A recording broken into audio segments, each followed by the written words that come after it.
Hi සුබ දවසක් කොහොමද ඔයාට? ඉතින් අද වීඩියෝ එකෙන් මම ඔයාට අරගෙන එන්නේ ඔරිජිනල් උප්පැන්න සාධකයක් විනාඩි 15ක් වගේ පොඩි කාලයකින් කොහොමද අපි ලබා ගන්න කියලා. එහෙනම් අපි වැඩි කතා නැතුව වීඩියෝ එකට යමු.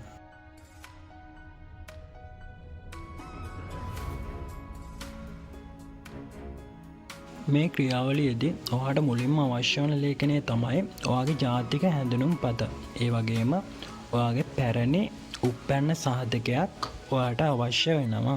දැන් අපි කතා කරන්නේ උප්පැන්න සාධකය සකස් කර ගැනීමේ පිළිවෙල. මුලින්ම අපි කරන්න ඕන අදාළ ප්‍රාදේශීය ලේකම් කාර්යාලයට යන්න ඕන. ඊට පස්සේ රෙජිස්ටර් අංශයට ගොස් උප්පැන්න සාධකයක් ලබා ගැනීමට අවශ්‍ය බව පැවසිය යුතුයි. ඊට පස්සේ ඇතැම් ප්‍රාදේශීය ලේකම් කාර්යාලවල ඔයාට සම්පූර්ණ කරලා දෙන්න කියලා ඉල්ලුම් පත්‍රයක් එයාලා ලබා දෙනවා. ඊට පස්සේ ඔයා අදාළ ඉල්ලුම් පත්‍රය නිවැරදිව සම්පූර්ණ කරලා එයාලට ලබා දෙන්න ඕන. අදාළ අයදුම් පත්‍රය ඔයා නිවැරදිව සම්පූර්ණ කරලා ඊට පස්සේ ඔයාගේ පැරණි උප්පැන්න සහතිකය එයාලට ලබා දෙන්න ඕන. ඊට පස්සේ එයාලා ඔයාලට යම් ගාස්තුවක් කියනවා. ඔයා ඒ ගාස්තුවත් එම ස්ථානයේදී ගෙවන්න ඕන.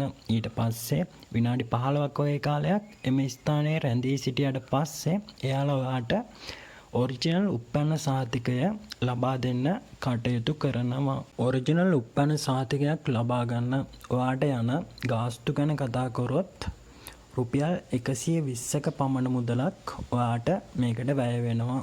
ඒ වගේම ඔයාට ලියාපදිංචි දිනය අංකය නොමැති නම් රුපියල් 250ක් වගේ මුදලක් යනවා. ඒ කියන්නේ ඔයා ගාව පැරණි උප්පැන්න සහතිකයක් වගේ එකක් ඒ වෙලාවේ අරන් ගියේ නැත්නම් තමයි මේ මුදල ගෙවලා ඔයාට ඔරිජිනල් උප්පැන්න සහතිකය ලබා ගන්න පුළුවන්. මම හිතනවා මේ වීඩියෝ එක ඔයාලට ගොඩක් වැදගත් වෙන්නේ නැති කියලා. ඔයා channel එකට අලුත් කෙනෙක් නම් subscribe button එක click කරන්න. ඒ වගේම අපේ Telegram channel එකට join වෙන්න අමතක කරන්න එපා. එහෙනම් අපි ඊගා වීඩියෝ එකෙන් හම්බෙමු.